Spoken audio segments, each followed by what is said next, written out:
Welcome to episode 2 of Wrist Time. In today's show, Dave and I chat photography, gear, Instagram, and influences for posting on the platform. So sit back, relax, pour yourself a dram if you can, and enjoy some whiskey-infused watch chat.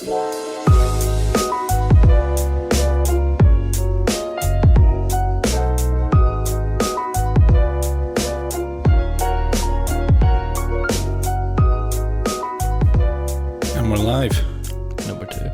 Number two. Number one in the bag. What's been happening, Dave? Not much. Progressed a little bit in terms of my cold from last week. I'm almost there. Haven't seen you in a couple of days. What have you been up to? Just work, slaving away for the system. Damn system. I've been watching Mr. Robot. That's got me pure hating everything, basically. I love that show. Yeah, it's really good. I need to watch season 3. I haven't seen it yet. I need to watch it. I haven't seen the end of season 2 actually, so don't tell me anything. Well, I'm literally on episode 3 of season 1. Okay. So. Yeah, it's really good. You'll enjoy it. Yeah, it's awesome. No, I've been to watch it for absolutely ages, but I've just never got around to it, and then had some free time. I was like, why not? Let's do it. But it's so good so far. Yeah, I love Rami Malek. I think he's an awesome actor. He is. He's a weird looking dude. Yeah, so weird. Like creepy looking dude.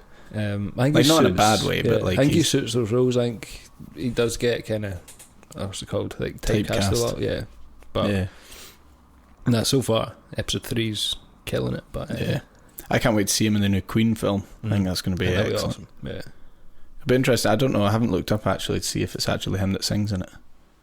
Maybe. Yeah. I think he's the type of actor who would kind of challenge himself for that. Doesn't look the singing type. He does not. Especially after you watch Mr. Robot. It's like the polar opposite. You never know. Yeah. I went and watched Sicario 2 yesterday. Good. So good. So good. Have you seen the first one? No. Oh my! I need someone here who knows what I'm talking about. It's probably up there with being one of the best sequels I think ever made to a film. Like, you know how most sequels are crap. Yeah. This is on par, if not better than the first. It's so good. Benicio del Toro is just he's a class. Brilliant. And Josh Brolin as well is just a badass in it. It's a really good film. It's worth watching. I was a huge fan of the first one, and this was just non-stop tense. Yeah, like super and some of the shots in it are phenomenal. There's like one shot in it where they're chasing these cartel guys in these Black Hawk helicopters, and obviously the camera crew are in another helicopter behind them, and they're winding like through these Mexican roads to the border, but the helicopters are like 20 feet off the road, winding the road at the same time behind them, and the camera shots just phenomenal. Yeah. Is it all like actually done like that then, or is it all? It looks like it. It doesn't look like it's CGI. I think they were real shots. It certainly looks like it anyway. That's pretty cool. But I was blown away. Nicole loved it as well. Yeah. We were both terribly hungover yesterday. We had friends over at the weekend, and we thought we were in town for a bit, and then we wanted to chill out, so we went and watched a movie, and I forgot that had been released, so that was a bit of a bonus. But and I kind of want to go see Skyscraper as well, because that looks so bad that I think it could be good. I've literally not looked at any of the trailers for any film in a long time, so I've The Rock in it. Well, and he's got one leg, and he jumps off a crane into a burning building. It's going to be crappy good. It's going to be crappy good. No, I was chilling out watching that yesterday, but it's definitely, you need to watch the first before you go and see the second one. Like, go home tonight and watch the first one, because I would go and watch the second one with you again. It's that good. I'll give it a bash. Yeah, the first one's phenomenal. I think it might be on, I don't know, I could be wrong. It might be on Netflix or something. I've vaguely recognised the name. Yeah. So it's probably I've seen it on Netflix or something. No, definitely worth watching. So I feel we should open this whiskey. I think it's time. There's going to be no clicky sound because I've already opened this one. The best you're going to get is this. Just edit it in. Yeah, it was a bit of an anticlimax. Nah, kinda. Hold on. Don't want to spill this everywhere. So what are we drinking? Johnny Walker Double Black. It's a gift from an American friend. I think it's cheap in the airport, that's why. Probably. Like, I've had this before, at least anyway, and it is surprisingly nice for what you pay. Yeah, it's not as bad as you think it's going to be. Yeah. I think most Scottish people, they hear Johnny Walker and they instantly go, ugh. Yeah. Like, just cheap. Oh, it's... Slanger. That's a big dink. Oh, what? I thought I was going to smash it. I think it's not actually too bad. For a blend, it's really nice. It's got a bit of a kick. Yeah, it does. I've got this in my Lang's Rolex whiskey glass. Very kind of them. Not bad. It's nice. It's very nice. That has got a bit of a spice to it at the end. It's surprisingly good. I very rarely actually drink this on its own. It's normally a mixer for a cocktail. I think with like a whiskey sour or like old fashioned. Maybe. I don't know if it's a little bit too spicy for an old fashioned. But with like ginger beer, not ginger beer, but ginger ale or something like that, I think that'd be an awesome little session. I don't think Scottish whiskey works really that well at all anyway with an old fashioned. No. Rum's the better shout. I think, yeah. I almost prefer rum to bourbon with an old fashioned. Yeah, it's a lot easier to drink as well. Like, just because it's got that sweeter. Yeah. I just like the taste of it. Yeah. I think it works so much better with the bitters and stuff. I think it's a nicer mix in terms of flavours and... Yeah. That runs a Kappa. 23 is lovely. Yeah. Even on its own. I had Negronis on Saturday night again. Man, they mess you up. They are they're very nice. They're quite an acquired taste though. Yeah, me and my pal Graham were drinking them and it resulted in us not going to bed till 5 a.m. and then waking up at 9 with a very spinny head. It was a fun evening. But no, it was good. I tried to get him to open the whiskey once we ran out of gin in the house, but he refused. I think it would have just made him a liability at best. Yeah, I mean, Graham's got a past history of being a liability. Yeah. So he's got previous. But yeah, that's a very good whiskey. Yeah. So episode 2, what are we talking about? So in this one we were kind of spitballing ideas the last couple of days. And we both studied photography. We're both photographers. So we wanted to kind of combine Instagram, photography, watches, and basically how all three work independently and how they all work together. I mean, I probably say I'm not kind of being boastful or anything, but I think we put out some pretty nice photos every now and then. A lot of that is probably down to experience in terms of, I don't know if we've used lighting a bit, we've used, I don't know, natural light, we've used... Yeah, I'd say most of the time it's been 99.9% of the time light. It's all natural light. I think we've used lighting once. Yeah. But I think it's just knowing how light works. I mean,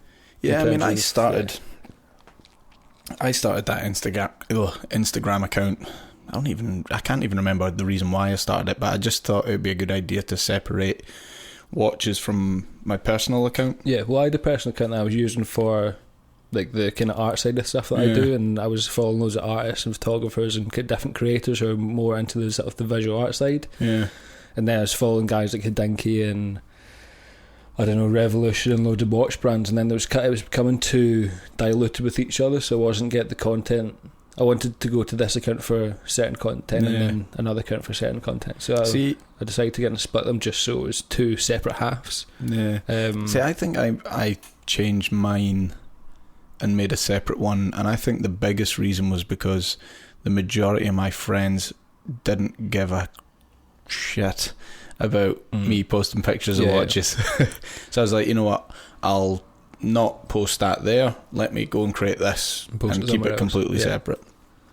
I just didn't like the crossover of those two things, because I wanted, when I was in a kind of creative space in my sort of my mind, I wanted to have a place where I could just look at art, look at more creative visual outputs, be it photography, art, painting, sculpture, that sort of stuff. That's the type of stuff I follow in my sort of other account. And then I wanted something completely separate where it was just watches and just the watch kind of. See, when I started mine, it was both. I changed it to like watches and whiskey, so everything that I followed on it was watches and whiskey. Yeah. But as I sort of like grew to understand how Instagram works in terms of its, algorithms and everything, I was eventually like realised a lot of my stuff probably wasn't being seen, because maybe whiskey guys with accounts that were following me expecting to see whiskey photos aren't going to like or comment on my watch stuff. I mean, why would they? They're not into it. They're into their whiskey. So eventually what I did was I just got rid of all of it. And it is literally all just watches now. So like, I don't have my own personal account on there. I don't have your personal account. I don't have any family or friends' personal account. It is literally just watches. Yeah. So watch accounts and anything related to watches. If there's nothing related to it, it gets boom deleted. There's no point in me. What's the point in someone who's into cats, and has thousands and thousands of photos of pussy on their Instagram account? Why are they going to want to? Why are they going to want to come and look at pictures of my crappy watches? They're not gonna. They can be gone. Yeah. Bye. So yeah, that's sort of the reason. And you got to be pretty harsh with it, because there is no point in, if you're wanting to try and build a bigger following, there's no point in having your something that doesn't get interaction. Yeah, and that's it. And we'll probably get into that later on, because it's quite a big.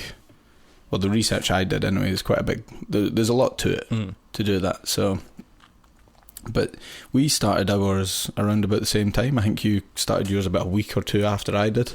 I think it was about a month or so. Well, it was close enough. Yeah, anyway, we pretty much both decided that we were going to do it. Yeah, like separate. But we both started off using just our phones, just because it was so accessible. So yeah, we started like pretty much probably the first maybe 100 photos, 200 photos were taken on mobiles. Oh, mine's way more than that. Like mine could be more than that as well. I don't know. I haven't counted, but there was a lot. Yeah. It's not probably until the last, I don't know, 9 months or something, because we both started using kind of proper cameras roughly around about the same sort of time. It does add another step in the processing to take it, transfer it, and then sort of work. I think it's definitely easier having Wi-Fi in your camera. Oh, totally, yeah. Again, we'll get into camera gear and what we shoot with, but it was definitely the ease of use of just having your mobile. Yeah. I mean, for stories, that's kind of where it's at, is that kind of shareability from your phone, and it's got live updates and that sort of stuff as well. But for actual posts and actual kind of content, it is so nice seeing photos that have got some sort of depth to them, the sort of crispness that you get with a proper camera rather than just a phone. Instagram, you don't need high resolution stuff for posting on Instagram. If anything, it can sometimes hinder you. And I'll explain why, because we've both used high-end, high-res cameras. Yeah. It depends what you're shooting, but we'll definitely get into that. First off, let's start with wristwatch check, because we've missed that. Yeah, we've not missed it. It was in the lineup of chat. Yeah, well, let's do it now. What are you wearing? So I've got on my Quartz CWC G10 watch, paired in a really cool CWC Phoenix Admiral Grey strap, NATO strap. I'm a big fan of Admiral Grey. Yeah, it's like one of the nicest colours for light watch straps. It works. This combination just works. Fixed spring bars, fixed bars, only springy. So it has to be on a NATO or one of those little clippy-on clips straps. Clippy-on clips. Yep. You should copyright that. But yeah, this combination just works so well with the kind of matte grey or the matte black dial. Tritium lume, awesome watch. Yeah, I love Cheapest it, man. chips. It's very nice. I remember when you first showed me that, and I was like, yeah, they're pretty cool. I mean, I picked this up for a steal. We talked about it last on eBay. I think it was like 35 quid or something, which they shouldn't have been that price. They're going for 100, 150 quid, something around about that. So I don't know why this one's so cheap. I think it was just a guy who didn't really know what he had. Yeah. And then just wanted to have shift it. It amazes me that people will go out and spend that same money on a Armani watch. Yeah. If not more. A Daniel Wellington, like me. One idiot. I know, fool. I know the amount kind of, even just the heritage and things, at the time. Yeah, the heritage behind something like this, and then the kind of the historical importance of it, and even just the design wise, it's just much more thought out, purposeful watch rather than just having it thin, blingy, and useless. This is what, like the new Rolex Daytona? Don't say it. The best watch ever. You know what? I actually saw. I watched Theo and Harris's rant that came out. I think it was today. It could have been yesterday anyway. And I was listening to him talk about it, and it wasn't him talking about it that's maybe changed my mind. It was just purely looking at it more, because I went and listened to that, and then I went on and actually looked at photos of it.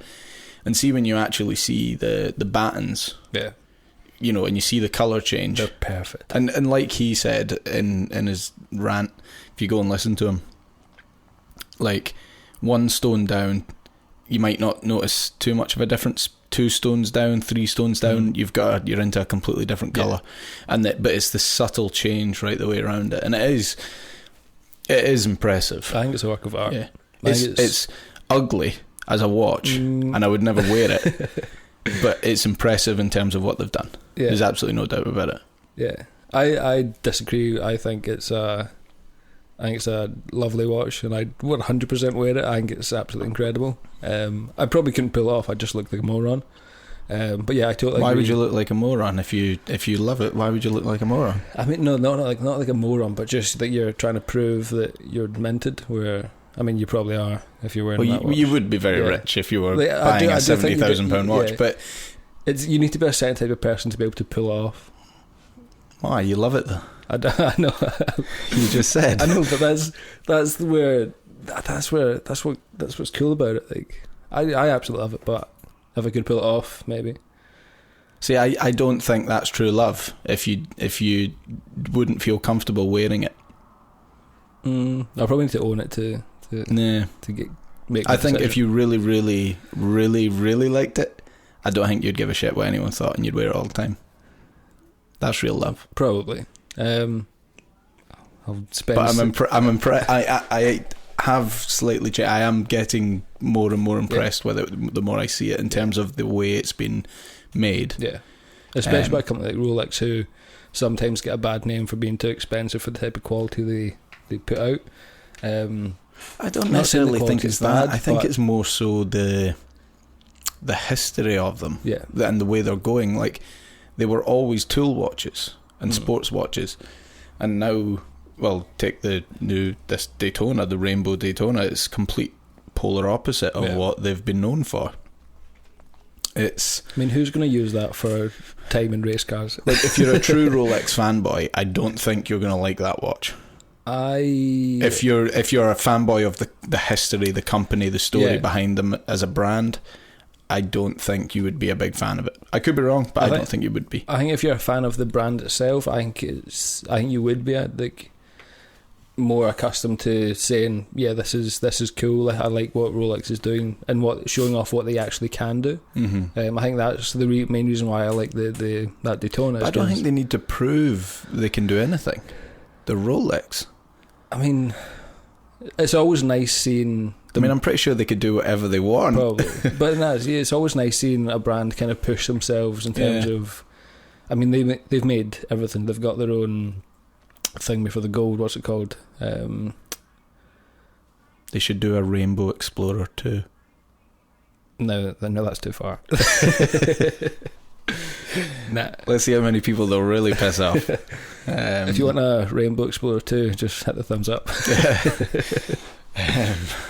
Oh man, that would be horrible. I think I would cry.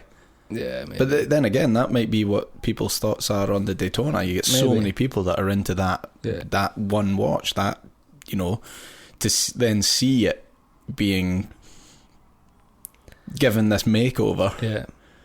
I mean, it's a part of it as well is like, because those kind of high-end stuff, it's all about kind of one-upmanship a lot of the time. So, and again, people who don't really know what they're wearing. So some guy buys a steel Daytona, some guy buys a two-tone, some guy now goes out and wants to one-up and buys a full gold. One guy wants to one-up him and buys a full gold with diamond bands, and then the baller of the lot come in and this guy buys a rainbow Daytona with diamonds and sapphires all over it. I think it's just that kind of they know they're going to sell it. Then it's not like a watch that they're never going to sell. People are going to buy it just because it's so blingy. But I genuinely think if I had that watch, I'd wear it with like shorts and a denim shirt and jeans with t-shirts and just live the dream, basically. I wonder how long it would be before you get mugged. Oh, like minutes. People probably think it's like some... Probably, yeah. Like, people don't think it's fake. You know those watches that you get out the wee kids' machines that with the big claw on it, and you have to like drop it down and try and pick it up? Probably think it's one of them. Don't give me too much hate for saying that. Anyway. What have you got on your wrist? I have what I personally think is better than what we were just talking about. It's controversial, I know. It's my modded SKX 007 with a steel 12-hour bezel insert. Photographed so well. It's definitely getting the most wrist time. I think it probably will in the future still get the most wrist time. It's just a great watch. Everyone knows it's solid. Don't need to worry about it. You can bash it about. Barely gets a mark on it. Yeah. The insert works so well. So many people on Instagram have messaged me saying that they've gone out and bought or tried to buy the same one. I also get a lot of people asking me where it was from. I'm just going to say I don't know. I bought the watch already modded. I don't have the time, cannot be bothered modding my watches like you. You enjoy all that. I personally would just mess it up and it wouldn't look good. So I got this already from a guy on eBay. I can't remember a guy's name, but anyway, a guy down in England that does a few of them, and it's a great job. I bought the Seiko OEM bracelet from Long Island Watches when I got my 173. So I've put that on. A lot of people ask where the bracelet is from as well. It's the actual Seiko OEM, so it is the original. Noisy, rattly, cheap, but it's one of the comfiest bracelets ever. Yeah.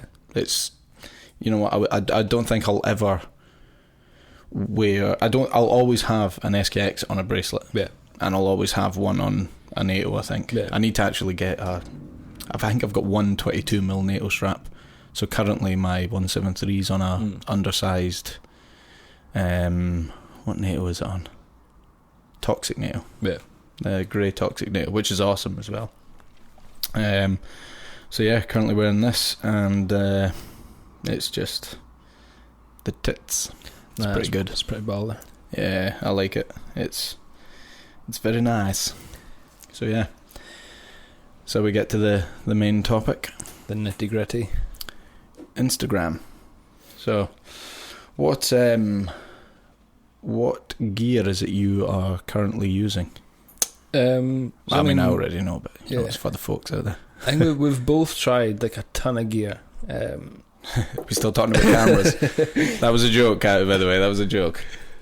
So you're not supposed to hesitate there. That was genuinely a joke. I'll rephrase. We've both tried a lot of drugs. Don't want people getting the wrong idea. Don't do drugs, kids. No, so whiskey's fine. Drugs is a no-no.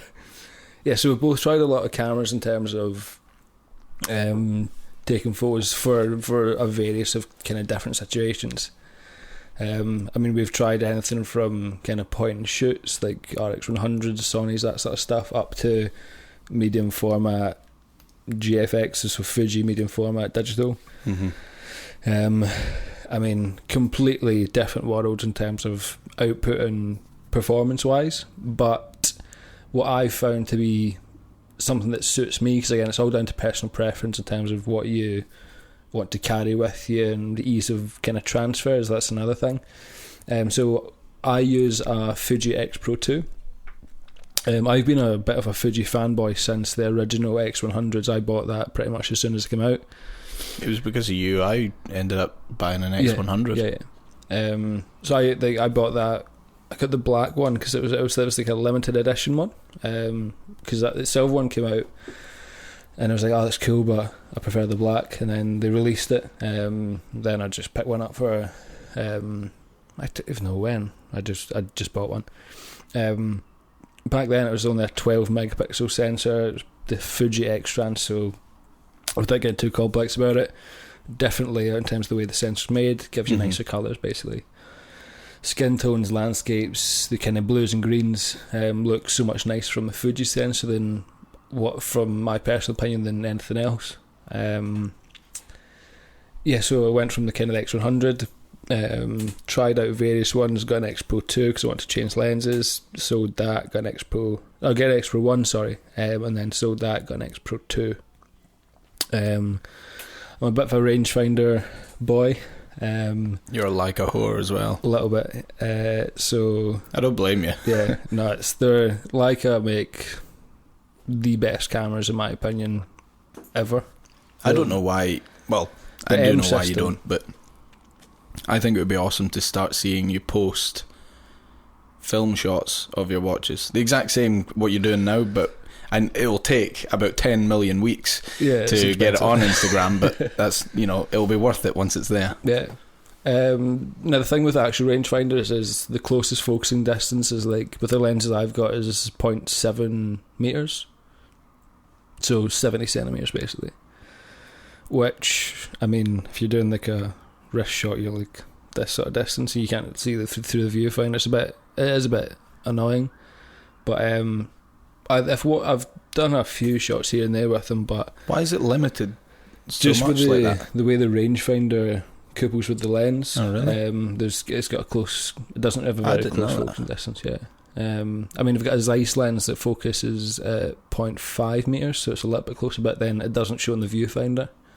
In terms of where not got any sort of macro style lenses. They do, but then you need to buy this fucking weird thing that clips onto the, I think, like spectacles, so almost clips onto the viewfinder to add more magnification to it. If you had a otherwise macro, it would just be, you'd be completely guessing. Yeah, because of the parallax error and all that sort of stuff. If you had a macro, Leica M systems are not the cameras to use.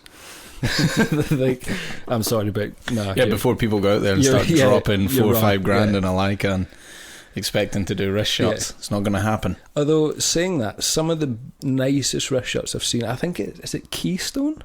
Key something? I don't know, but your voice just went really high there. It's a code, mate. It's a code. Wouldn't know. Is this an Instagram account?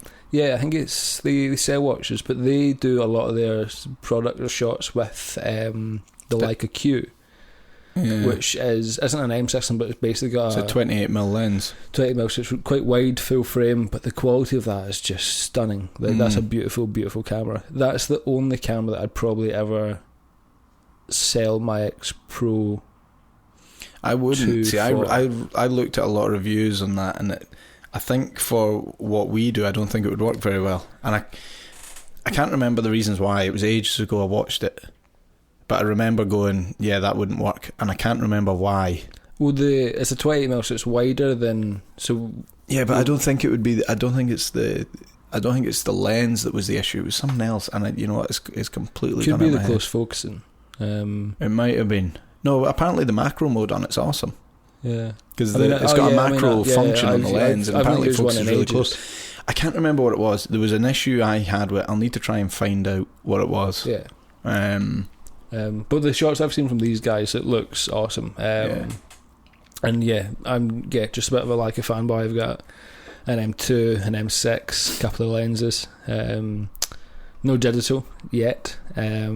Something might be in the works, but sell your Omega. No. Get a Leica. No, not worth it. I wouldn't say it's worth it either. Yeah.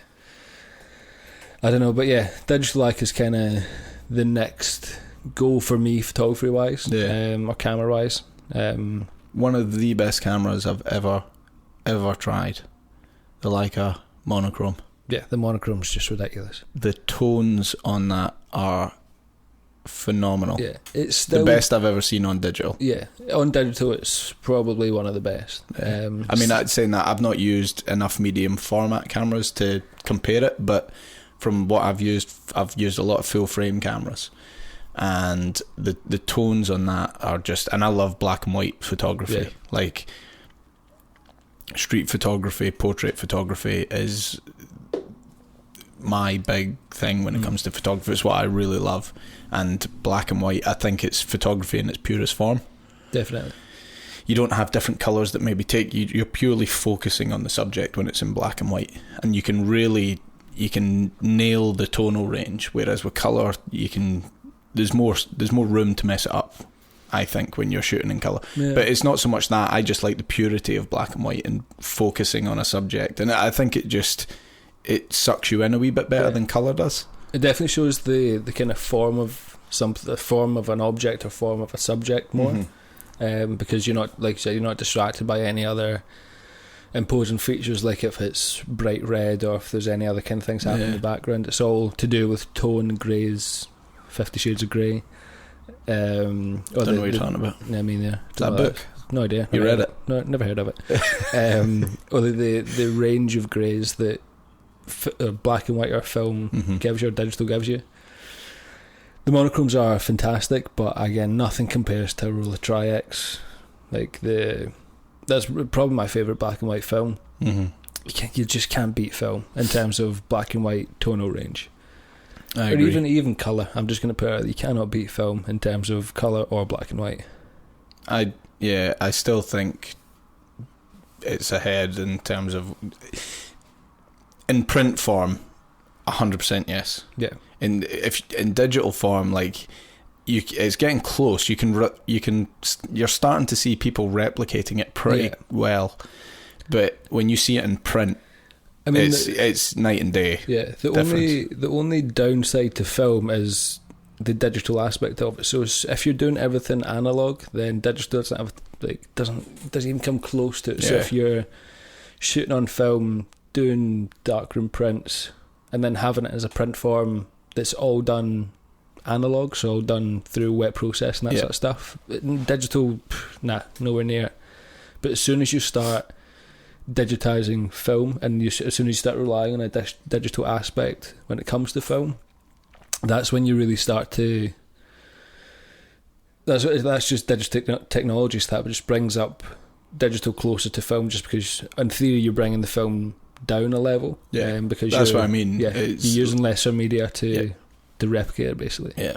But even like someone that goes out and just takes a digital photograph and puts it into Photoshop and adds a whole ton of filters. Yeah, I mean, there's lots of that. There are some that are don't get me wrong, there are some that are terrible. Yeah, and we've all been we've all fallen victim to it, adding filters to some things and whatnot in the past. But there are certain people that are obviously very talented at doing it and can do it very well and do it closely. And when you see it in a digital form, I think sometimes it can be quite hard to tell. Definitely. When you see it in a digital form. I mean, a lot of people. I think if you see it in print, you can tell the difference straight away. Because like even people nowadays, they're adding grain to it, so they wanted to replicate more like film, just to get that kind of grittiness and stuff. Exactly. But yeah, in terms of like going back to what you use, I mean, Fuji's been like a big thing for you, and it was because of you I got into Fuji. Yeah. I mean, I started shooting on. Back when I was like, I don't know, 7 or something, I got my old man's Canon PowerShot compact camera, which got me into photography, and then me and him purchased a Nikon D80 back in 2005, 6 or something like that. Can't remember, it might have been 6 or 7 actually, maybe even. A D80 with an 18 to 200mm lens, and I used that for so long, and I never really, I was kind of you didn't have, like, well, I certainly didn't have YouTube and stuff, or I'd never heard of it at the time. I don't know when YouTube came out, but like, so you didn't have all these tutorials just freely available to you. It was a case of literally, you went out, you took a photo. If it didn't work, you tried to figure out what the problem was to do it again. I didn't have the time to read books. I was just trial and error kind of guy. Still am. Clearly from my Instagram stuff, starting off with phones. But then went to a Canon 700D, I think, after that, and then became friends with you. Don't know why. Thanks, man. Thanks. And we've been friends, good friends, for a very long time now. But the camera you were using at the time was an X Pro 1, and you had your X100 as well. I had them alongside each other. Yeah. And I was looking at your photos, and I was like, how the hell are you getting that style? How are you getting that look? There was just something about it that I was like, it's just me, mate. I wasn't getting it. Yeah, well, maybe. And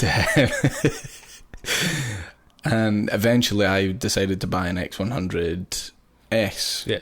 And I tell you what, to this day is one of the best cameras I've ever used. Yeah. It's so much fun. Yeah. I sold my X100 Black recently. Probably about a year ago now. And I totally missed using it. It was so small, so compact. The image quality was awesome.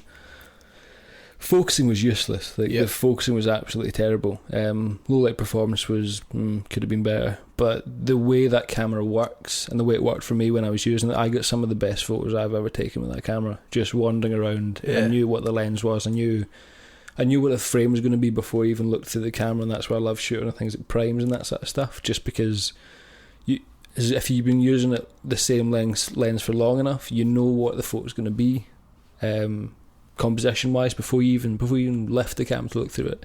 Yeah, and if you know what aperture you're shooting at as well, you don't really even need to focus. No, it almost becomes faster manually focusing and stepping into your focus area. Yeah, so I mean that's what I learned from using Leicas. You set your focus zone, have your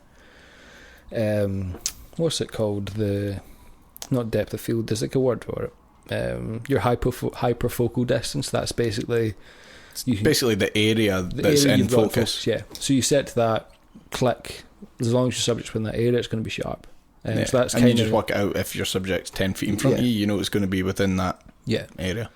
And that's just so useful for things like street photography, photojournalism, or anything where it's kind of fast and responsive, and it's almost instinctive in terms of... Well, you don't need to think about focusing, you just point and shoot. Yeah. And that's kind of what I did with X100. I found my range. If I was doing things like street photography, I found my range and then just clicked. And that I've got some of the best photographs, like I said, were taken with that camera. I do miss it. I have considered getting the F or whatever it is now, but I think because I've got the X Pro 2, it's kind of duplicating what I've already got. I had to sell mine to be able to justify getting the X Pro 2. Yeah, I don't think I could justify having both at the same time. And because we both got X Pro 2s at the same time because we both got a really good deal on them. But I had to trade mine in to justify being able to pay it wasn't a lot, like it was a crazy good deal. No, it was ridiculous. Like after trading the camera in, I think I got it for like £300 or something with a 23mm lens on it. Yeah. But I mean, that's how much I loved the X100. Was when I got the X Pro 2, I bought the 23mm f2 lens. I just loved the 35mm focal length. Hands down my favourite focal length ever. It's different for post and watch photos, but if I'm doing street stuff, even landscape stuff, I think it's still great for landscape photos because it's got that old school 35mm classic frame. You don't need to crop. I just like you walk into the shot and you frame it, and I think that actually makes you a better photographer over time. Totally. See if you gave someone a camera that's been using just say any camera with an 18 to 55mm kit lens on it, and they've been using that for 5 years, and that's all they've used. I guaranteed you, if you gave them a 35mm, any prime lens really, but 35 just because it's a bit more versatile. Yeah, you can photograph a lot more with it. Yeah. So a 35mm equivalent lens, I bet you anything, within a year, their photographs would be drastically better. Yeah, I couldn't agree with that more. I think that's kind of how I kind of started. So I was using my dad's old... What even was it? It was I didn't know your dad was into photography. Yeah. Is it any good? Yeah, it was alright. Better than you. No. Hope Daddy doesn't listen to this one. No, I mean, like, he was in a lot cooler situations than I've ever been in. Like, he's got this photo. Like, still never seen it, but because I think back then he used to take photos, just keep the prints and throw out the negatives. And he said that to me once, and I was like, mate, what are you doing? Like, why did you ever think that'd be a good idea? And he's like, oh, I didn't think I'd ever really need them. Yeah. So there's this photo that he said he took in. He was in the TA, so which was the Territorial Army, for people outside the UK. So he's basically on this, or just for young people that don't know what the TA are. Yeah, exactly. So he said he was on this training something with some other folks, and he was basically lying back. He had his sort of Bergen under his head, so it was just kind of a little bit of chill town. And he had his camera. He's just taking photos of the sky and just the kind of scenery and that sort of stuff. And then he had this big drone just from the distance. Then it was a big, I can't even know what type of helicopter it was, but it was a big helicopter, and it massive chopper, absolutely huge. It's huge. And it basically flew like straight over him. And he said it was only, I don't know, 50 feet off the ground, just because it was near the airbase, so it was landing. And he said he just caught it, and then the propellers had just frozen. And he said he used to sit and just look at this photo, just because it was so fascinating, the amount of detail and stuff. It just was a photo of a massive chopper. Exactly. Just for years, and just my dad kept going back to it. Absolutely loved it. No, but he's like, yeah, so I've started off using his camera. It was a... Was this before you were born? Yeah. You're lucky you were born. My dad loves choppers, mate. Yeah.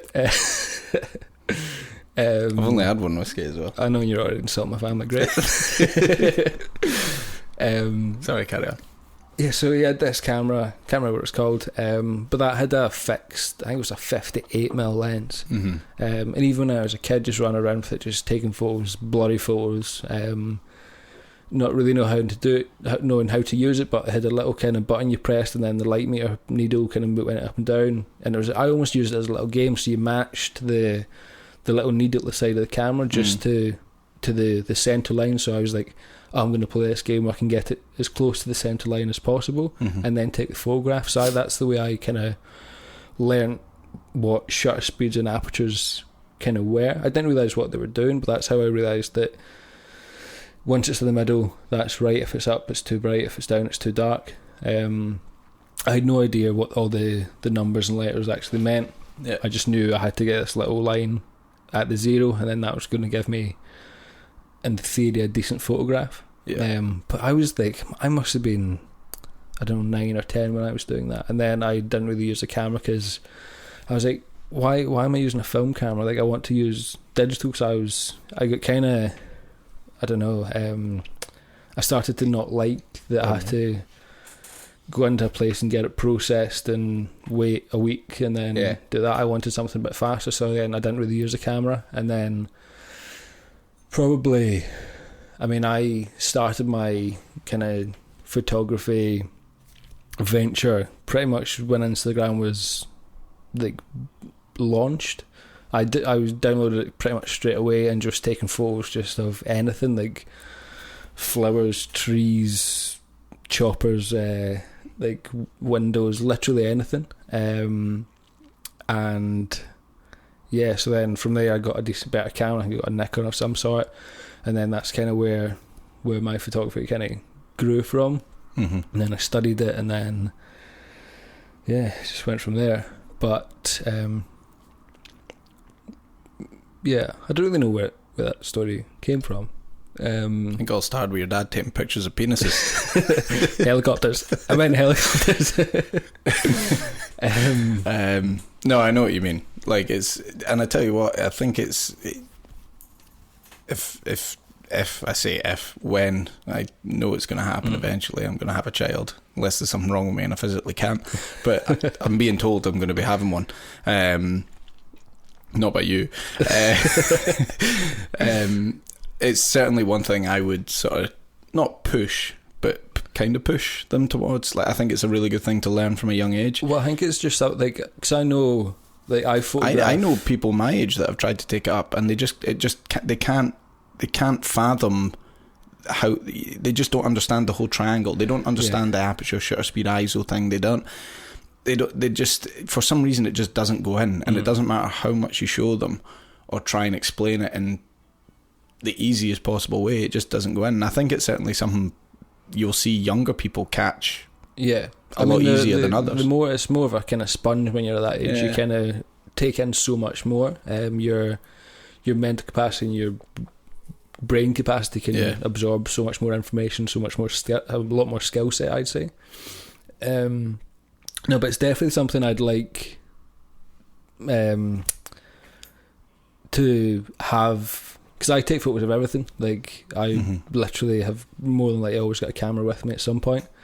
And I think if your kids are surrounded by you always taking photos, then I personally think they'll gain interest in it naturally. I think it's a very good hobby to have. Yeah. It can get not tiring, but if you go through a spell of like really struggling to come up with something new, and it happens a lot with me, even posting photos of watches, like trying to come up with new ideas, you can kind of not tire yourself of it, but it can be like, it's a little bit kind of do I need it just a few days away from this and like just not touch a camera sort of thing. I don't think that's just purely about photography. I think that can be any creative, or any kind of creative output, or any kind of emotional output. Maybe you have any sort of just creative blank. Yeah, I mean, writer's block. You can get literally any kind of creative output where you're kind of pushing what your mind can create from, in theory, nothing. Yeah, from an ordinary world, what you can create from that, and what you can make your own kind of vision. I think it does take a lot of work, and it does take a lot of trial and error, and it does take a lot of perseverance in terms of getting something that you are attached to and that you find interesting, but something that also kind of shows where you are, shows what you're seeing. I think it's definitely challenging. It's definitely something I've found within kind of studying kind of contemporary art. Ideas, they're a bit tricky. Sounds like you're going through one of those moments right now. I mean, I've got a few exhibitions coming up that I have no idea what I'm doing, so I need to try and think of something. Hey, who does know what they're doing? That's what makes life exciting. No, but I mean, sort of pulling it back to the whole watch thing. I mean, talk me through. So what I'll do is let me ask you what your process is for taking a watch photo on Instagram, and then I'll talk through our process and see sort of the differences, and you know what I've done in the past that I've maybe changed, and what you've done in the past that you've maybe changed. So what's your process when posting a standard photo that you post on Instagram for watches? Well, I think we've both, like I say, we've both tried a lot of stuff in terms of what works and what is easy. I think accessibility and kind of ease of use is probably the thing that I would put first over creative setup. So like, I'm not really into using additional lighting, additional flashes, or any kind of over complicated setups. I think we can both agree that natural light is one of the best and easiest sources of light to actually use if you know how to use it. As long as it's a cloudy day. I mean, preferably, which we get a few of in Scotland. But even kind of bright sunny days, as long as you know how to kind of work the light, I think you can still get a pretty pretty incredible photograph. So for me, it's all about kind of just making it natural. Obviously, pretty much all the photos are posed in some way. If it's just kind of moving your wrist around in a certain way or position the watch, something like that. But something that doesn't seem too staged, I think, is what I like about sort of my aesthetic when it comes to watches and watch photography, basically. I mean, most of my shots are just watching my left wrist. Even I do switch it, so my camera's obviously right-handed. Come to the dark side, Dave. Come to the dark side. So or you could just wear it on the right side. Like, I mean, the proper side, not the right side, because you've already got it on that side. I love wearing my watch on my right wrist, but whenever I want to take a photograph, I quickly do a little shuffle and switch to the other side, just because it's so much easier to photograph. And it looks better. No, they're completely wrong.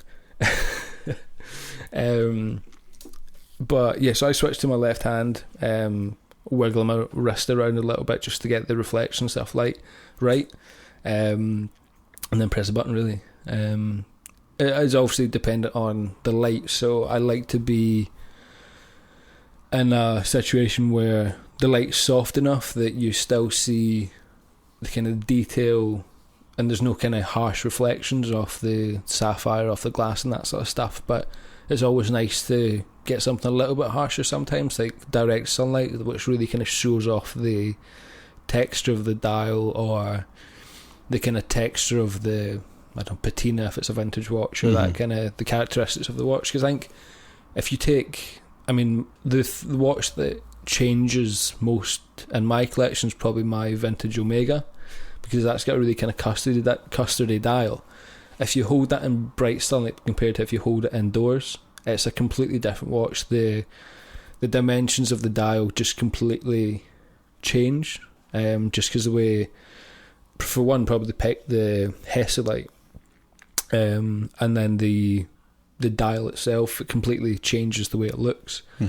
So some watches suit certain types of lighting scenarios, but most of the time overcast day is probably best. Just because the clouds acts as a big massive softbox. The amount of diffusion you get, the less harsh the lighting is, most of the time it's probably better.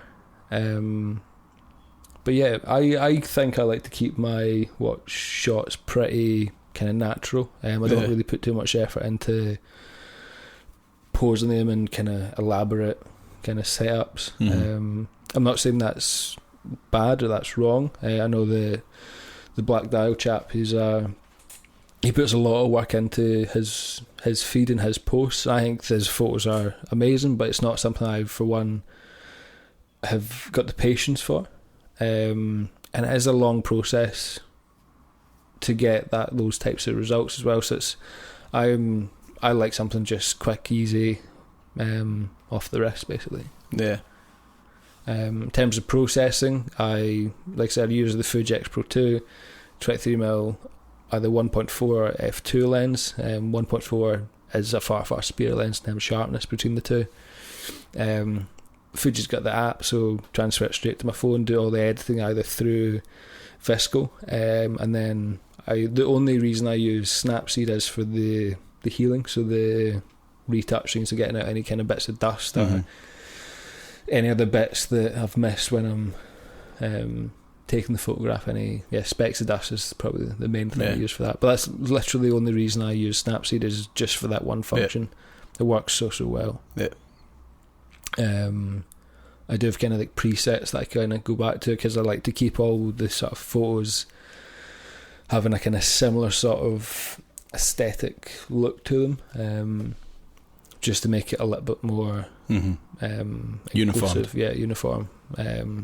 But I wouldn't say it's anything too complex. I mean, through our kind of photography training, we've kind of learnt to use different things to kick in more light or reduce the light or modify the light in some way. I think the best one that we've both come up with is a chopping board wrapped in tinfoil, just to kick in extra light where it's not really needed.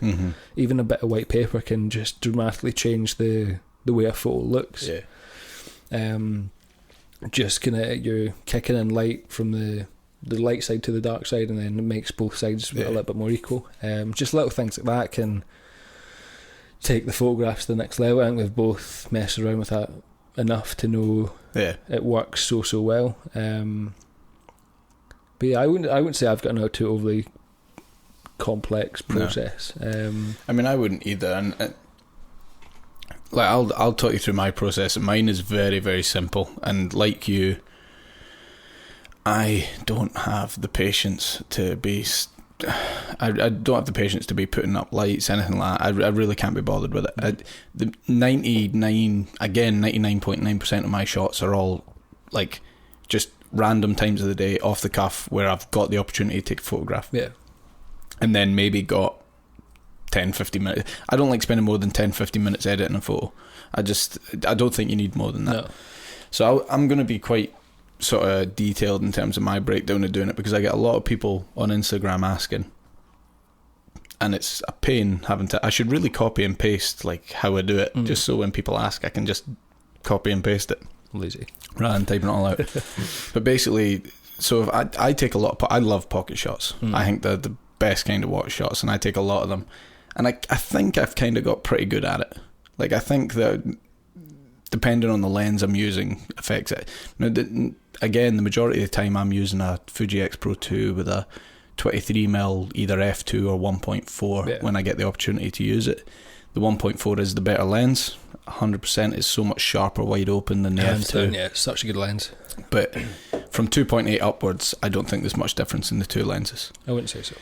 But anyway, so for example, say I'm taking a pocket shot, and I don't go and put clothes on for whatever part. I literally am just whatever I'm wearing that day, I'm taking a shot. It's I'm not trying to have it be like, okay, I want this to be this shot. It's literally just at the time whatever I'm posting. I mean, both of us kind of, I think we've talked about this before in the past. Like we kind of base our outfit around our watches anyway. So it's not like we're doing it intentionally. It's just this looks good with this, then I'll wear this watch to kind of complement it. So, and again, that really comes across in the photos. So like everything's kind of matched to, not super intentionally, but it's been considered in some form or another.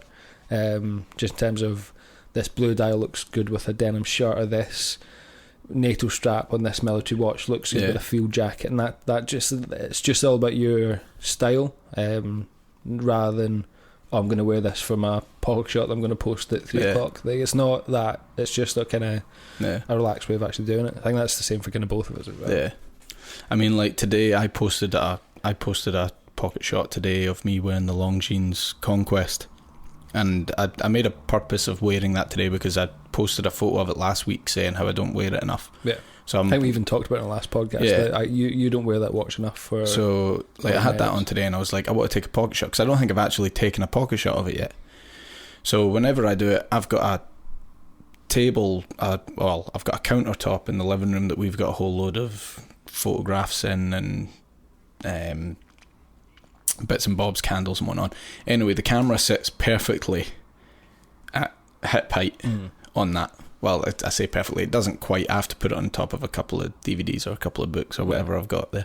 But I'll literally I can't, that's how lazy I am. I cannot even be bothered setting up a tripod. You've literally got a tripod. And I've got a tripod here, and I just cannot be bothered using it. I'm sorry, I've got other things that I'd rather do in my time. That's quite a beefy tripod, that's not cheap. That's not mine, that's Ben's. Oh. That's Ben's that he gave me. Mine is cheap and plastic. Oh, okay. But yeah, I even can't be bothered using that. No. So I stick it on top of the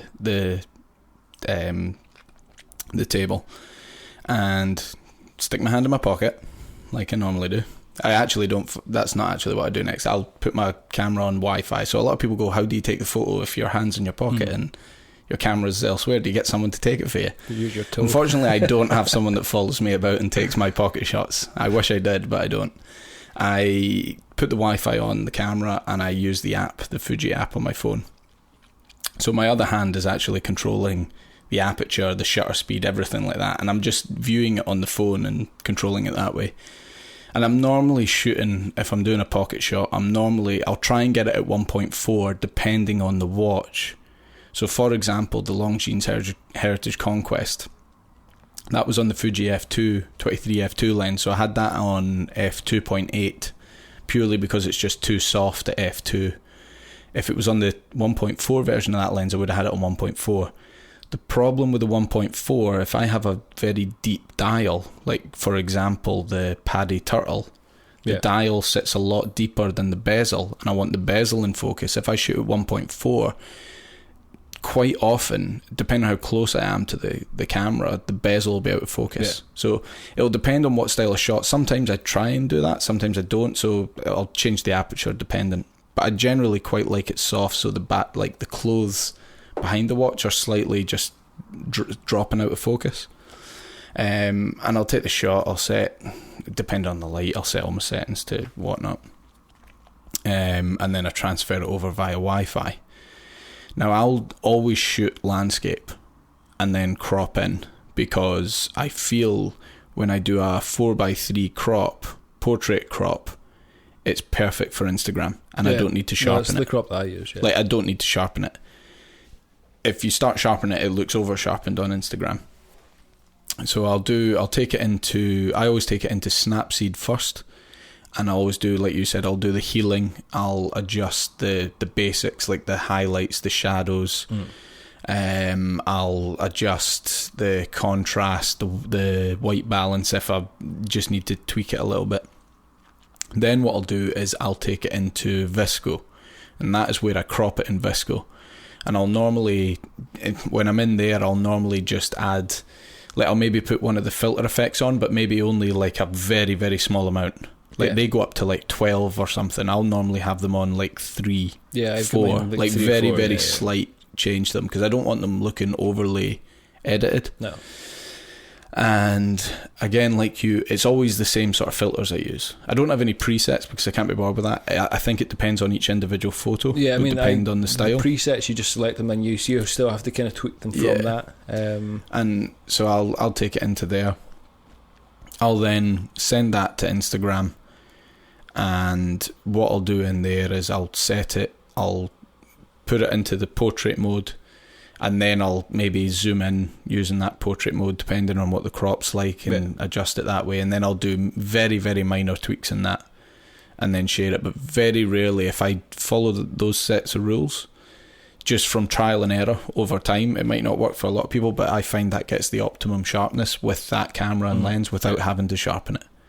If I was to take the photo's portrait originally and just share that portrait, it would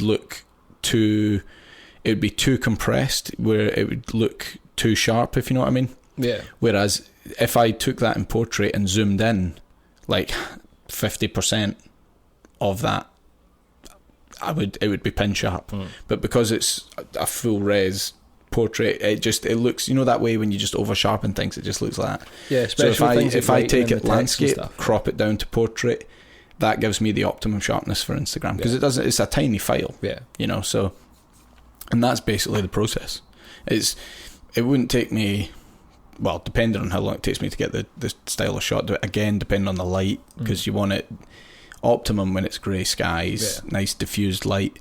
But I forgot to say, actually, with the pocket shots, I'll normally, on the table, I've got a big IWC catalogue that's just white, the whitest of white books you could have.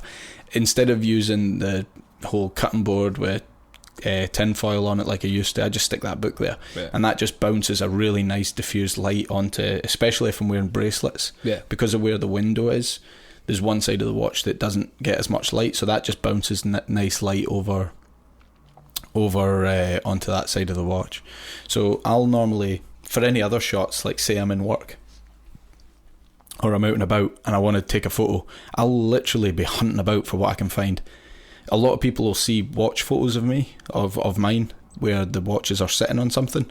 I will literally just try and find a bit of material to sit the watch on, just to give it some sort of backdrop. Doesn't need to be anything special, but it makes it more interesting than it just sitting on a table.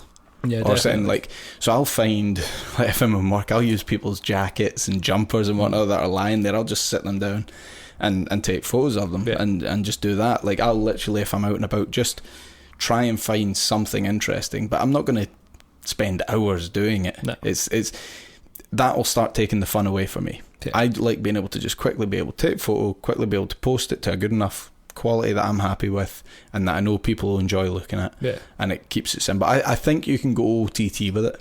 And I never Photoshop it in terms of like cleaning the watch up. If the watch is dusty and I've got it dirty, it's dirty, and that's what you're going to see in the photograph, because that's the way it is in real life. Yeah.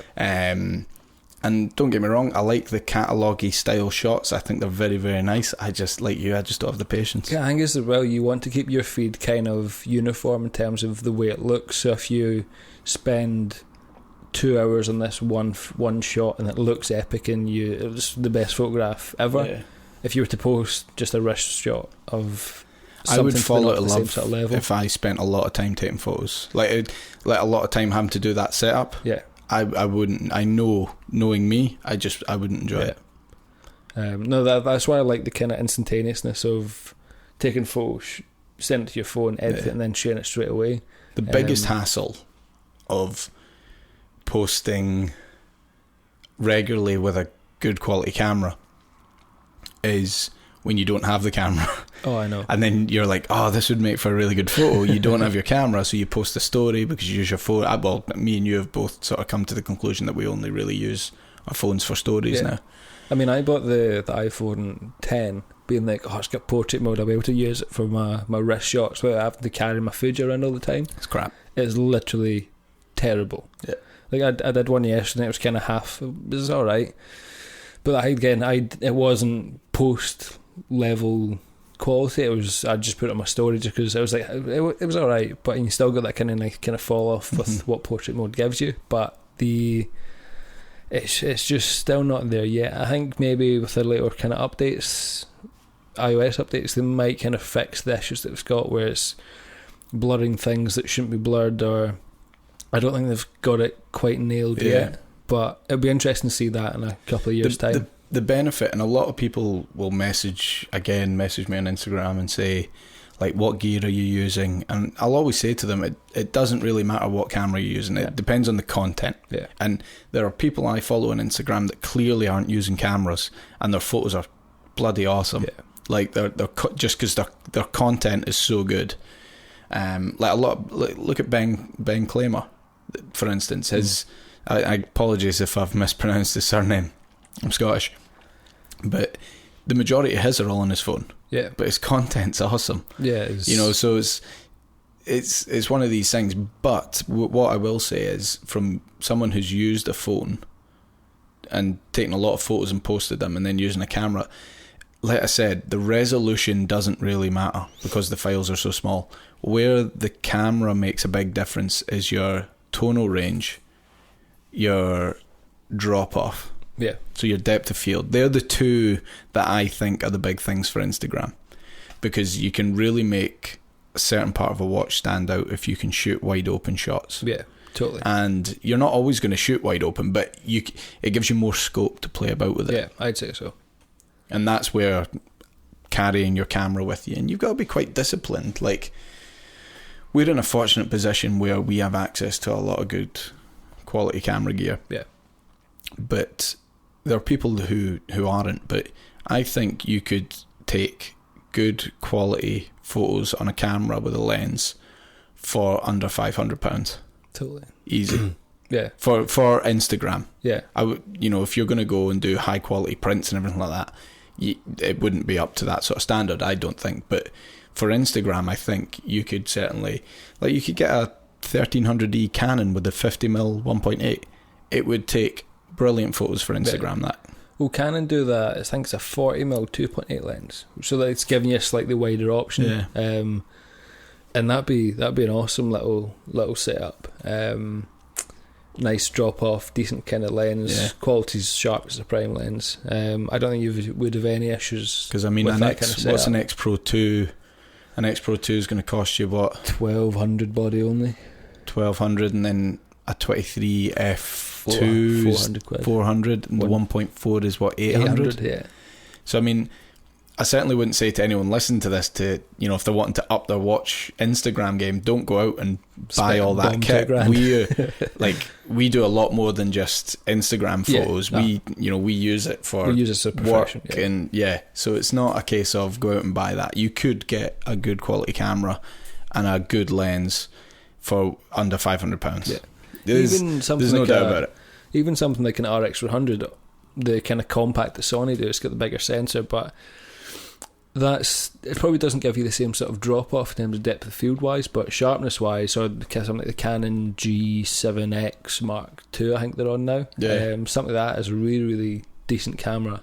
I mean, Adrian from Bark and Jack, he uses that quite a bit. Even with his even the Red Bar stuff that he shot. Is it G80? Panasonic G80 he uses. The photos he gets with that, he uses a wee 25mm 1.8, and the drop off he gets on that is perfectly good enough, I think. And that's a micro four thirds sensor, so it's, you know, it's considerably smaller. You will see a difference in your low light performance when you start going down to those size sensors, though, and that's when you may struggle, because you're, you know, if you're wanting to get a shot in that sort of twilight, kind of like it is now outside. You know, we're recording at 10 o'clock at night now. And you know, you've kind of got that really nice bluey hue to the light. It's definitely got like a golden bluey hue. And this is where a smaller sensor is going to struggle, especially in your darker areas and your shadows. So that's where having a bigger sensor, and even full frame, again, would I justify going up to full frame just for Instagram? No, I don't think I would. No. I don't think you need to. No. Because once you start, like, even some shots, like shooting wide open, can be too wide. Like, if you try and take a nice angled wrist shot and you're wanting to get like the brand name on the just under the 12 o'clock of your watch, and you're shooting at 1.4, you'd be lucky if you get 2 letters in focus. So you're probably going to be shooting around about f4 if you're wanting all of that sharp. So it depends what you're focusing on. If you're just focusing on a little part of the watch, then that's not a problem. But it's also knowing how the angle works with your apertures and everything as well. Is a learning the focal curve. planes and that sort of stuff as well. No, I definitely do think it does take a little bit of trial and error. But I mean, practice. That is the biggest thing. Practice. And I'll say it to anyone. Like, I've had a few mates of mine that have wanted to get into photography, and I've said to them, the only way you will get better is if you force yourself to take photos. So, and I've said to them, I goes, take 1 photo a day. You don't need to take more than that. Just take 1 photo a day. Go out with a purpose and say, look, I'm going to try and do this, and just keep doing that 1 photo a day until you get it right. I mean, that's how I think you would get better. And when I got my first camera, first kind of proper DSLR, I think it was a Nikon of some sort. Like, I was just wandering around the house, changing the aperture, taking photographs of when I was making tea, when I was, I don't know, playing Xbox and that stuff, taking photographs of the controller or whatever. Just literally whatever, what was around the house, or what was around the garden, or what was around the local area that was in. Just taking photographs of absolutely anything, changing the settings, seeing what it did, changing more, seeing what they do. And that's how, pretty much within the first kind of couple of months, or first kind of 2 months, I was shooting going from never having a big proper DSLR, just using my phone, to an SLR, shooting fully manual within kind of 2 months, just because I was taking photos, seeing how it looked, changing all the settings, seeing how it looked. I mean, you can't break a camera unless you physically drop it. Like, I think a lot of people are scared of going into that kind of manual side of things, just because they don't really know how it's going to work. But yeah, I think it's all down to kind of practice. Trying stuff doesn't work, try it again. And that's again the plus point of digital, is you're not restricted to 36 photos, and you're not restricted to time frames where you need to wait an hour or a day or a couple of days to get the film back, to get it processed, to get it scanned before you can actually see your results. And that's why, I mean, I nowadays haven't shot a lot of film in quite a while, just because I'm back into that kind of instantaneous feedback that digital gives me. I go through phases. I go through a phase of not shooting digital for ages, and then not shooting film for ages, and it's kind of back and forth between those two mediums. But I think digital's definitely got more.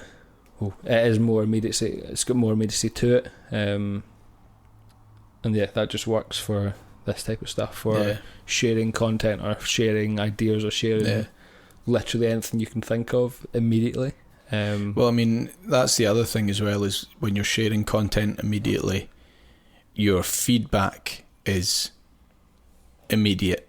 It's like you're getting it straight away. Yeah. You know, it's not, you go back 20 years and you'd have to wait until your stuff was up in a gallery somewhere before you get any feedback. But I mean, that sort of takes us on to like the next bit in terms of engagement and Instagram and the algorithms and things. And like I said earlier on, that's why I got rid of all the whiskey accounts I had on, because I only wanted watch accounts, people that were into the hobby, to see it because of the algorithm changes. Yeah. So I'll tag when I post photos, and I hope people don't get annoyed whenever I tag them in photos, because I'm not trying to tag them to, well, one, annoy them. Like I find it quite a nice thing when people tag me in their photos, because I go, they're obviously wanting to tag me because they feel they'll get more engagement from it. Yeah. And that's kind of the whole point, is that it's a watch community. You want as many watch people to see it. So I'll tag, people, and I'll try and mix it up, and I'll try and change it as often as I can. But it's hard when you follow almost 2,000 people. It's hard to remember who's who. But I'll tag them, and then I'll bang in a whole load of hashtags that I think will be seen. I'll never put in hashtags that have, like, I might put the odd one in that's got like for instance, if I took a photo of your Tudor, I'd put a Rolex hashtag in because Tudor are part of the Rolex brand. But Rolex, when you look at their hashtags, has like well over 1 million hashtags or whatever. Hundreds of. It's just going to get lost in there. But I'll still put it in on the off chance that one, you never know who might like it or comment on it, engages on it, and then loads of other people will like it and see it and whatnot. But the majority of the time it's hashtags that relate to the subject directly. So if I post a photo of the Tudor, for example, I'll put Tudor in there, Tudorholics, Mr. Tudor, whoever, Sister Tudor, If I put pictures of the Docs in, I'll tag Doxa, dive watches, tool watches. Yeah. I think anything that can be related to what the content is. And then in terms of things like I put like watch photography, watch photographer, things that might have maybe a couple 100,000 hashtags where it could be kept at the top of the sort of explore page for as long. But I don't think it matters how much you do that. It depends on the content. Yeah. And you need to have good content. And I don't think you necessarily need to have expensive watches to do that. I think we've kind of proven that. I've got that £7 Casio that is, I think, that does have a certain kind of cult following behind it. But if you get a really nice photo of a Casio or G-Shock or after this quartz CWC, like if it's a decent photograph, then people are going to appreciate it for being a decent photograph, not because they love the watch, not because the watch is thousands or £100,000, because it's an actual photograph. I mean, I kind of knew what was happening. I posted that photo recently of that watch I tried on the Tourbillon Boutique in Amsterdam, where it was a 186,000 Breguet Tourbillon, and that didn't really get as much engagement as I think the next photo I posted was probably like a Tudor photo or a Hamilton photo or something like that, which got a lot more engagement. And I kind of, but I think that could be a good thing. I think that's because people relate to those watches because they're in a more affordable price range. Yeah. And we're clearly in that price range, and that's what it's about. It's about the enjoyment of watches at the end of the day. It doesn't matter how many likes, comments and engagement you get. Yes, totally. It is nice if you get that. It's not a bad thing. But at the end of the day, kind of like, when we started the whole Red Bar thing, we thought we were going to hardly get anyone there. Yeah, you, me, and at the end of the day, we went, if no one comes, it's going to be me and you having a beer, chatting watches. It's not all bad. Yeah. So, but fortunately, we got a lot of people coming. Definitely, it became quite a good thing. But so that again, that's the same. It's the same sort of thing. It's all about the enjoyment of the hobby. And but I do think when you have this sort of value niche that you're in terms of the watches you can afford, they're clearly going to be the ones you photograph most. You're going to build a following based on that. So when you all of a sudden post a photo of how much was it? 186,000 euro watch. 200 grand. The very few of those people are going to relate to that watch, so they may not like it, they may not engage with it as much. But on the other hand, because you've started with this series of watches, these people have followed you from day one. When you, for example, say in a year's time, if you've saved up for your first Rolex, they're going to be they would have been part of that journey. Yeah, definitely. So they will engage when you start posting photos of that watch, because they feel that they've been part of that. They've watched you grow as a collector in terms of what your style is, so they're going to be able to go and they're going to engage with that.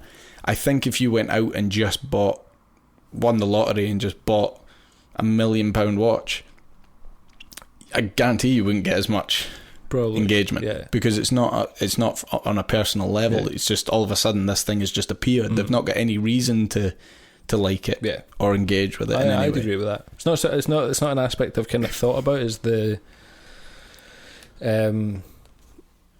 attachment that other people get to my collection. I mean, I get attached to kind of other people's watches, and like, this person takes it to here, it's on holiday with him, and on holiday with different people, or it was in this place, or I mean, you see loads of photos where it's like that he was wearing this watch at the birth of his kid and that sort of stuff, and that, even though it's not directly related to my life, it's still an interesting, and you have still an attachment to that watch. I mean, it's a great feeling. I'll read this out to you. I got this message today. Let me just try and find it here.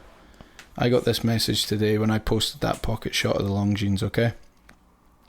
And it was from an Instagram account, a guy called Brian_O'Neill. And he messaged me saying, "Watched it too, have admired the conquest for a brave while. Finding yours on here a couple of weeks back pushed me over the edge, so I've acquired one myself. Thank you," or thanks, the watch did too. See, when you get messages like that, that's pretty cool. Yeah. Like when people are following you on that level, and like, I apologise if I've put anyone in any sort of debt or made them buy something. But I'm assuming that they've not, and they can go out and afford it and all that. Like, only buy what you can afford. Don't ever overspend. I would never recommend that. But when you get messages like that, and I've had a few of them, like in terms of when I put the strap code mesh on the Helios, I've had a couple of people send me DMs saying they've gone and bought it and they've just fallen in love with it. Yeah. In terms of the Seiko Alpinist, I had a chap that went out and bought one after it was discontinued. He was lucky enough still to get one. So when you get messages like that, it makes it a wee bit more personal. It makes it that's what I really like about it. And you know what, the brands can thank me later for helping them out. Sponsor. We don't get paid for that. Just what I say, but clearly, I've had messages going, "Are you sponsored by like Hamilton or something?" Like that? Just because we love the brands like that so much. It almost does seem like we're doing it as a promotional thing, but it's genuinely our interest or our enjoyment from this watch or from the brand. Yeah, and if we didn't like something, we would say we didn't like it. I had the Watch Obsession, which make awesome really straps, good, NATO straps. They sent me up some straps. They're awesome quality. I've had a couple other brands that send me straps, but I would never, like, I'm always happy to help someone out, and if they think that, if I put their strap on my watch, it'll help them out, that's fine. I've always said to them though, like, if it's not something I would buy, I'll send it back. Yeah. And I'll not post anything about it. I'm not there to diss anyone or anyone that's starting up. That's just not my sort of mentality. I would never do that. If it is good quality, I'll happily take one off their hands and try it out and post a few photos of it. Yeah. If it's not something I would buy, I would certainly send it back. But so far, I've only had a couple of them. But that, again, that's just a bonus to, I guess, building a following. But I mean, the following that we've got is not even a droplet in the ocean. You know, we're still. I just hit 4,000 followers. You're on. I have no idea. I have 2. Almost 2, I think. Yeah. So I mean, like that's in terms of Instagram, that's nothing. Yeah, just 2 followers. It's very, very little. So it's 2,000. You know, so it's purely I think the reason that. Like, I think what we put out is quite good, but I think that's because it's on a more personal level. Like, it is straight off the cuff, there and then shots.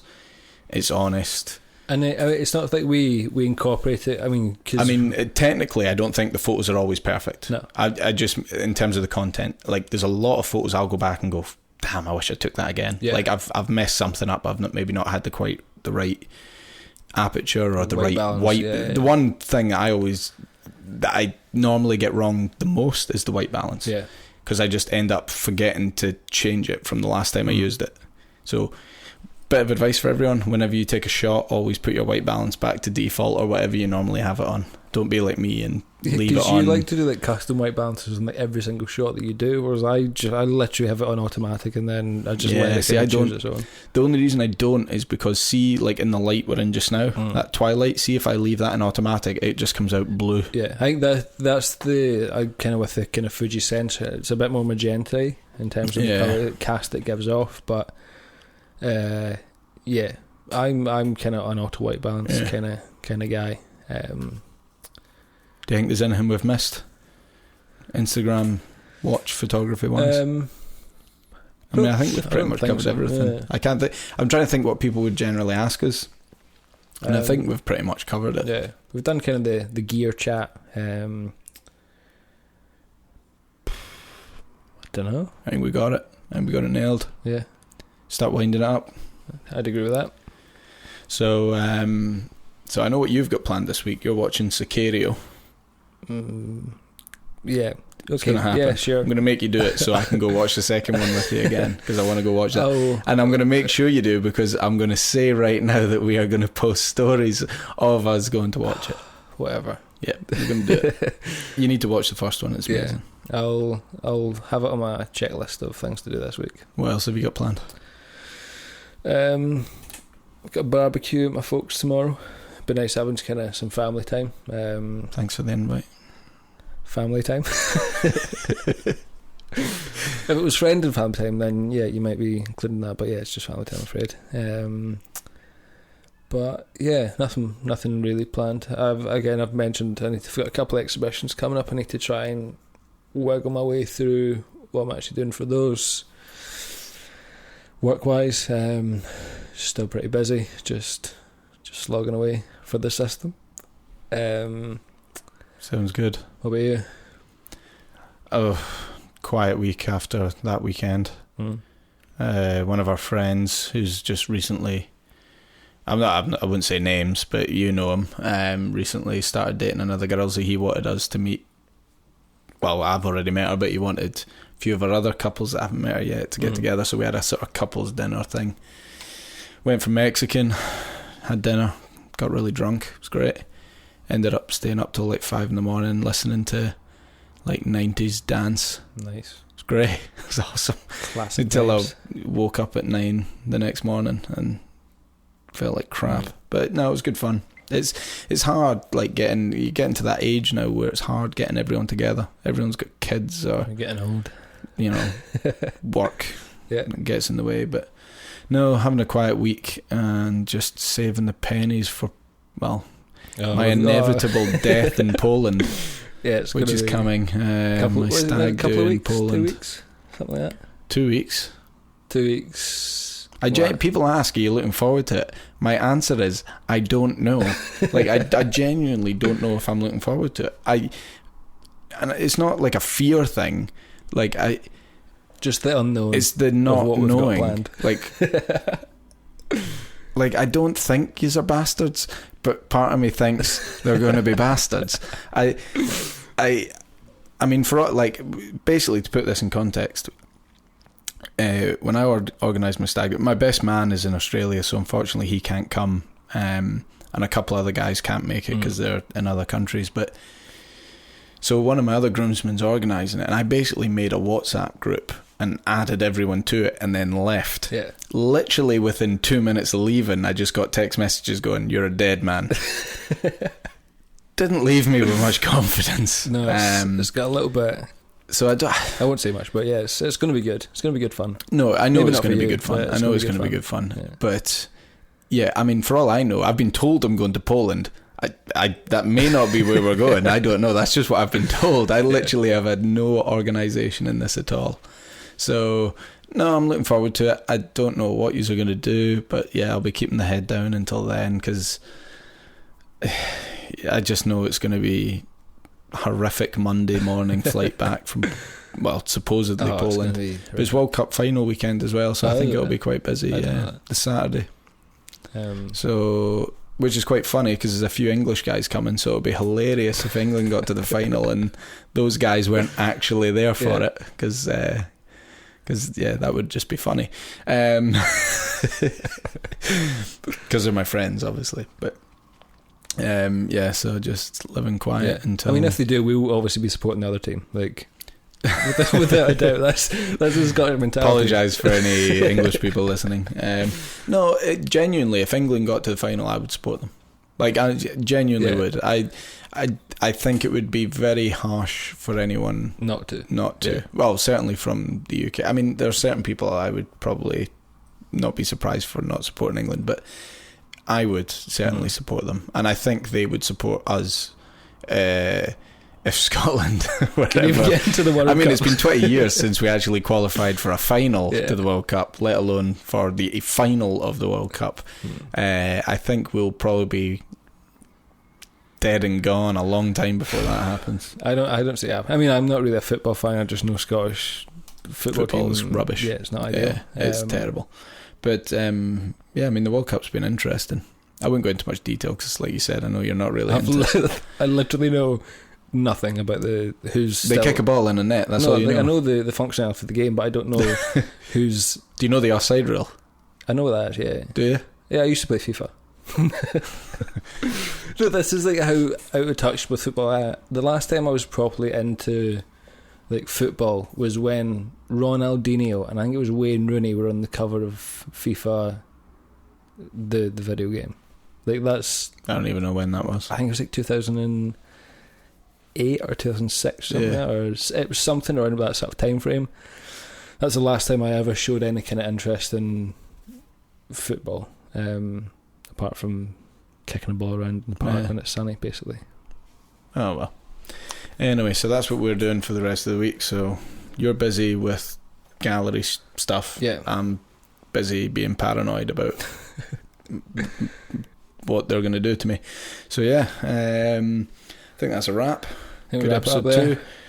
Remember to like, comment, subscribe, leave honest feedback below, and go follow us on Instagram, the WatchDude2 and Collector.101. I think all the links and stuff will be below, cheeky plug in there, where we went to type all this information. And again, there'll probably be some kind of photos and stuff that we'll sort of put. All photos and links and everything will be in the description below. So yeah, make sure to listen in, keep an eye out on Instagram for episode 3. Catch you guys later. See you later. Bye.